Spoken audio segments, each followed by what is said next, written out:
थोड़ा सा भी ध्यान से देखिएगा, केसीएल का इक्वेशन है हमारे पास I1 और प्लस I2 बराबर 0, minus I2 plus I3 plus I4 बराबर 0 और माइनस I4 और प्लस I5 मतलब है बराबर है 0।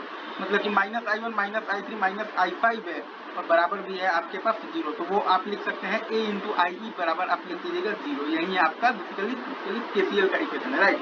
अब आप अगर ध्यान से देखिएगा केवीएल का इक्वेशन देखिएगा तो V1 V2 और V3 और V4 और अब ध्यान से देखिएगा तो V5, ठीक है। ये सारी चीजें आपने यहाँ पर ऑलरेडी यहाँ पर बेसिकली लिख रखी है, राइट सर, वेरी ट्रू।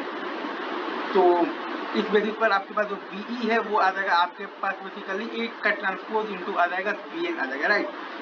मतलब कि V1 V2 V3 V4 और V5 आ जाएगा आपके पास 8 ट्रांसपोज इंटू आ जाएगा VN, ठीक है सर।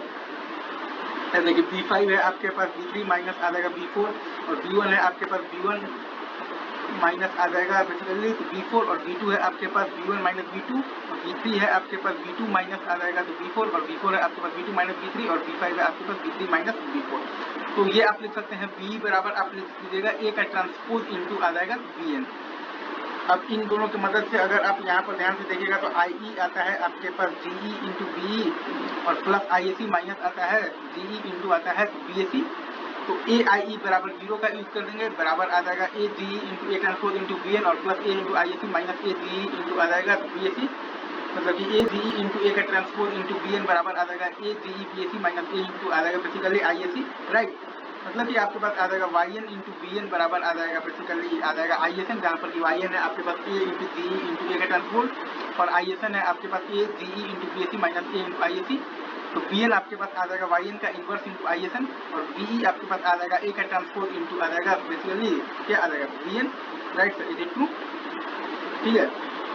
और फिर आप देखिएगा तो IE आपके पास आ जाएगा GE इंटू BE और प्लस आ जाएगा IAC माइनस GE इंटू आ जाएगा BAC, right sir, is it true. ये आपका आज का पूरा ये नोट से देखिएगा अच्छे से। आगे बढ़ते हैं सर, मूव ऑन। एक दो बार और ये पूरा कर स्लो कर आप लोग डाउन आगे बढ़ते हैं।